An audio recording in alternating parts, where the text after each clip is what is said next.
Hello and welcome back to my channel. It is now early January and it is time for me to start my seeds, which I'm very excited about. Today I'm just going to be starting some indoor starts, not most of my starts for the garden, but I'm going to be starting some abundant Bloomsdale spinach because I have found that spinach does really well in my garden when it's coming up in February. And this should take about 10 days to germinate, which puts me till about January 20th. And then I'll get a few weeks of growth and I can put it out of my garden in early mid-February. And maybe I'll have a good crop of spinach growing by the time March arrives, which would be quite lovely, don't you think? I'm going to put a few Russian kale plants in for the same reason as the spinach.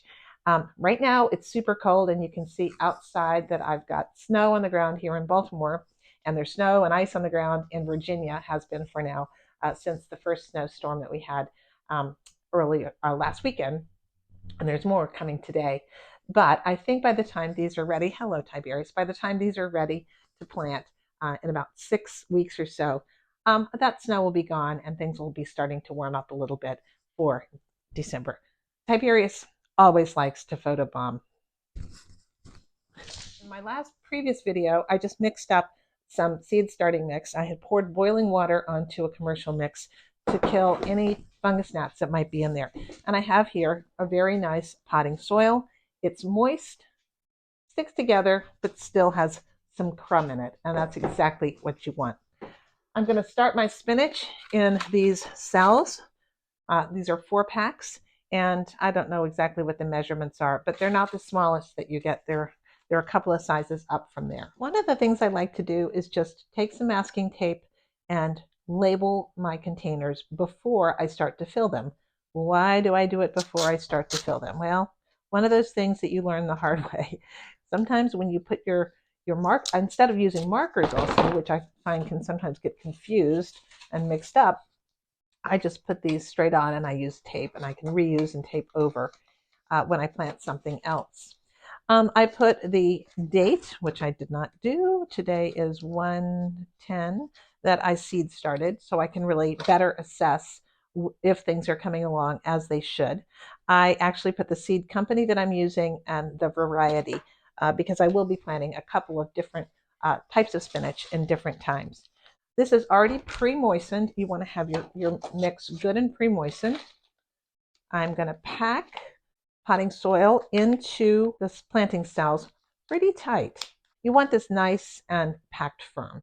The general rule of thumb is that you plant the seed approximately twice the depth of the size of the seed.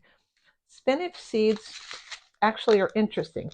They're in the same family as beets, and they actually are in a little cluster.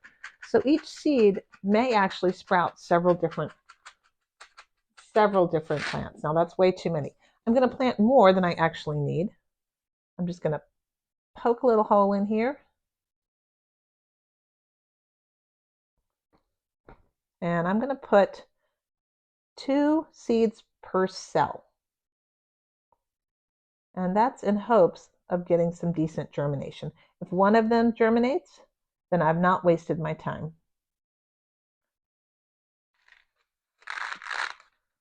Okay, I just take a little extra potting mix, float it over the top like this. When you're doing germination of seeds, there's some seeds that need to have plants that need to have some light to germinate, and you plant them very, very shallow, or just even on top of the surface. Spinach seeds are not one of those. So just like that, we have 4 cells of spinach. Now, if you were going to buy this in the store, in the nursery, a little packet of 4 might cost you upwards of $5. I've just taken a package of seeds, which cost me less than $5, actually more, about $3.50, and created 4 plants. I'll do that some more, but just how much you save with seed starting is you just save so much money. Go and continue to do the same thing with another. I'm going to pack one more abundant Bloomsdale spinach. So I have a total of 8 plants. And then I'm going to do my kale. And so just like that, we're off and running in the seed starting department. So stick with me. I'll show you what I'm growing along the way and show you what progress we make. So what I'm going to do with these seed starts today, I'm just going to take them upstairs, put them on their shelves. I'm going to put them about this close to the lights. So that when those first little seedlings pop up, they're going to get a big, huge blast of lights. Now I do have grow lights in this case, but most of my plants and my main plant setup, which is down in Virginia, are just LED shop lights. So I'll show you that when I get down to Virginia. I hope you found this helpful, and I hope if you haven't yet subscribed, you will. Take care. Bye. Down you go, Tiberius. He's a love, but really.